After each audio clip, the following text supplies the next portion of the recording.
คนที่มาเรียนสาขาคุ้มครองเกิดจากความมักหักของตัวข่อยเองเพราะว่าเรียนสาขานี้แล้วเฮาจะได้รู้เกี่ยวกับการเฮ็ดธุรกิจและการจัดวางเอกสารต่างๆและเฮาสามารถเขียนแผนธุรกิจได้ในเมื่อที่เฮาจบไปเฮาสามารถนำไปประกอบอาชีพเองได้อันที่2ก็คือเฮาสามารถนำเอาบทเรียนที่เฮาเรียนมาไปประกอบอาชีพกับภาครัฐได้หรือว่าเอกชนเนาะสาเหตุที่น้องมาเรียนสาขาบัญชี1ก็แม่นย้อนความมักฮักในการคิดไล่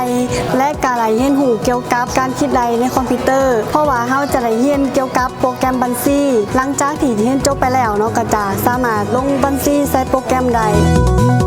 สำหรับภาควิชาบริหารธุรกิจของพวกเราจะได้เปิดใน UC หลักสูตรการเรียนการสอนก็คือ1แม่นสาขาคุ้มครองของการ2แม่นสาขาการบัญชี3แม่นสาขาการตลาดและก็4แม่นสาขาคอมพิวเตอร์ธุรกิจในทั้ง4สาขานี้แม่นสำหรับนักศึกษาที่จบม.7 สามารถมาเรียนได้แล้วสำหรับในหลักสูตรการเรียนการสอนจะเน้นแตกต่างกันตัวอย่างคุ้มครองของการแม่นจะเน้นเวียกของการเป็นหลักส่วนสาขาการบัญชีแม่นเน้นสร้างนักบัญชีออกแก่พวกหน่วยธุรกิจภาคเอกชนสาขาการตลาดแม่นตอบโจทย์ให้แก่ธุรกิจในปัจจุบันโดยเฉพาะแม่นสามารถเฮ็ดธุรกิจได้ทั้งออฟไลน์และก็ออนไลน์ได้แล้วสาขาสุดท้ายของเราแม่นสาขาคอมพิวเตอร์ธุรกิจสาขานี้ก็เห็นว่าสังคมนิยมหาเพราะว่าจะเฮ็ดเกี่ยวกับด้านธุรกิจสื่อต่างๆออกแบบรูปแบบธุรกิจออกแบบแบรนด์ต่างๆ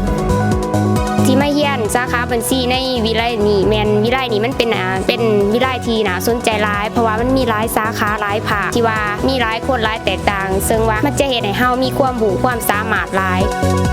ภาควิชาบริหารธุรกิจของเฮาจะเน้นที่ทักษะของนักศึกษาให้นักศึกษามีความรู้ความสามารถคือจะเน้นไปทางเรื่องของการปฏิบัติและนอกจากนั้นภาควิชาบริหารธุรกิจยังได้มีหอฝึกปฏิบัติการขายการบริการตัวจริงของนักศึกษา